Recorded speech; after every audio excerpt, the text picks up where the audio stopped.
একদিন এই রাজা তিনটা কাঠিকে ফেলে তার তিন ছেলেকে বিয়ে করানোর সিদ্ধান্ত নেয়। তখন সেই কাঠিগুলো যেদিকে পড়েছিল রাজা তার তিন ছেলেকে সেই দিকে গিয়ে নিজেদের বউ খুঁজে আনার হুকুম করে। তখন দুইজন বড় ছেলের কাঠি রাজা চন্দ্রকুমার এবং সূর্যকুমারের রাজপ্রাসাদের দিকে ইশারা করছিল, কিন্তু সব থেকে ছোট ছেলেটার কাঠিটা জঙ্গলের দিকে ইশারা করছিল।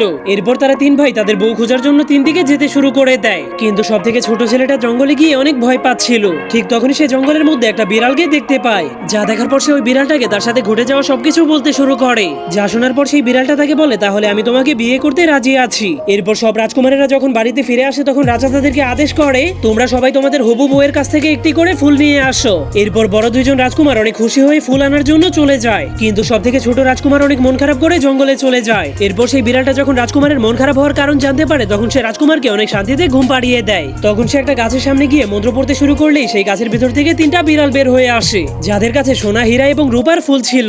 এরপর বিড়ালটা সেই ফুলগুলো দিয়ে ঝোঁকা বানিয়ে ছোট রাজকুমারের কাছে দিয়ে দেয়। এরপর রাজকুমার যখন সেই ফুলগুলো নিয়ে রাজপ্রাসাদে পৌঁছায় তখন সবাই তার ফুলগুলো দেখে অনেক অবাক হয়ে যায়। কিন্তু এর এক সপ্তাহ পরেই রাজা তাদেরকে আবারও আদেশ করে, তোমরা সবাই তোমাদের হবু বউয়ের কাছ থেকে একটি করে রুমাল নিয়ে আসো। যা শোনার পর ছোট রাজকুমার অনেক মন খারাপ করে জঙ্গলে চলে যায়, আর সেই বিড়ালটাকে বলে, বিড়ালরা তো কাপড় বুনতে পারে না, তাহলে আমি রুমাল কোথায় পাবো?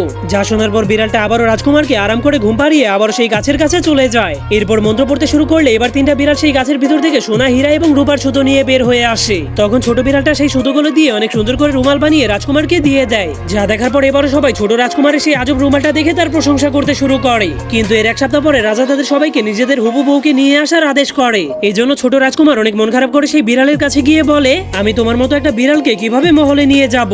যা শোনার পর এবার বিড়ালটা তাকে অজ্ঞান করে দেয়। এরপর সেই গাছের সামনে গিয়ে আজব এক ধরনের মন্ত্র পড়তে শুরু করলে সেই গাছের ভিতর থেকে আলো বের হতে শুরু করে দেয়। কিন্তু বিড়ালটা সেই আলোর মধ্যে ঢুকলেই সে অনেক সুন্দর একজন রাজকুমারীতে পরিণত হয়ে যায়। তখন রাজকুমার ঘুম থেকে জাগার পর তাকে দেখে অনেক অবাক হয়ে যায়। এরপর রাজকুমার অনেক খুশি হয়ে রাজকুমারীকে একটা কিস করে দেয়। কিন্তু তারা দুইজন মহলে পৌঁছানোর পর রাজা রাজকুমারীকে দেখে অনেক অবাক হয়ে যায়, কারণ রাজা মনে করেছিল কখনোই তার ছোট ছেলে জঙ্গলের মধ্যে নিজের বউ খুঁজে পাবে না। এরপর রাজা অনেক খুশি হয়ে তার তিন ছেলেকে একসাথে বিয়ে করিয়ে দেয়।